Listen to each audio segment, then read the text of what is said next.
We start this hour in the Indo-Pacific, where China has sharply criticized Japan's Prime Minister Sanae Takaichi over her remarks on Taiwan. Beijing says Japan must correct her statements and retract them. China lodged strong protests after Takaichi suggested a Chinese attack on Taiwan could threaten Japan's survival. The comments sparked outrage in Beijing, including a controversial message by China's Consul General Zhuai Juan, later deleted. Japan's Chief Cabinet Secretary Minoru Kihara said Tokyo protested the message and demanded an explanation. China maintains Taiwan as part of its territory and accused some Japanese politicians of hyping the issue. The spat highlights potential tensions in the China-Japan relations under Takaichi's leadership. Joining us now is Stephen Nagy. He's a professor at the International Christian University in Tokyo.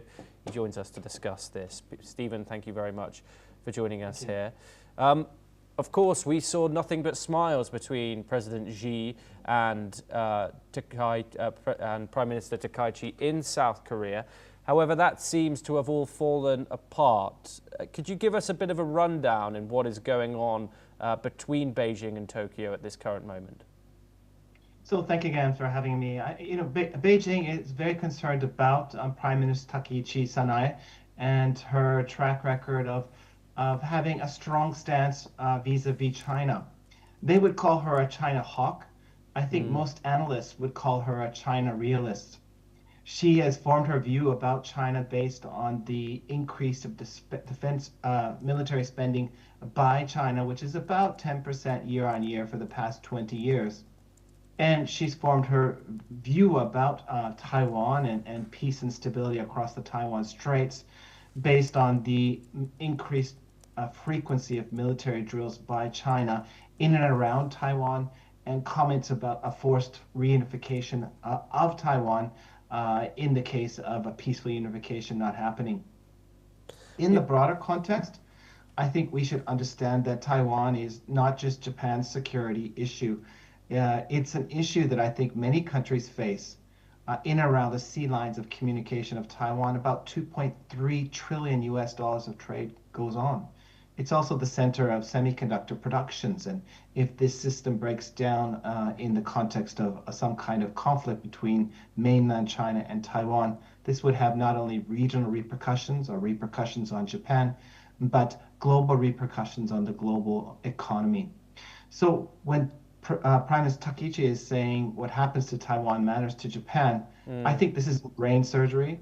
Frankly, it's a reality. And how unusual is this level of public hostility from Beijing towards Tokyo in particular? So Beijing has a track record of what we call like a sweet and sour approach to not only Japan, but many countries. If Japan or South Korea or Canada or Australia is doing what Beijing sees is in Beijing's interests or have the appropriate view of Beijing and China from China's perspective, then they give them economic inducements and they loosen up visas. But if there's different points of view or they adopt a different stance, in this particular case, Prime Minister Takaichi spoke directly about a Taiwan contingency being a Japanese contingency, they usually give the sour or the sticks. Again, this behavior is a track record that is not just been given to Tokyo in many different occasions. South Korea experienced this when the THAAD missiles were installed. Canada's experienced this after Meng Wanzhou, the Huawei executive, was arrested. And Australia has experienced this when the former Prime Minister Scott Morrison requested international investigation of the COVID-19 pandemic. So what we see is a track record of that sour approach when states, including Japan, take an approach or have a position that Beijing does not like. Of course, Japan has been strengthening its military cooperation with the United States and enhancing its missile capabilities. Do you think after this, China is reading this as Japan preparing at least indirectly for a Taiwan contingency? So I think unofficially, many countries are very, very concerned about Beijing's attentions towards Taiwan. To give China the benefit of the doubt, leaders after Mao have consistently said that they want a peaceful reunification with Taiwan, but they don't renounce the use of force.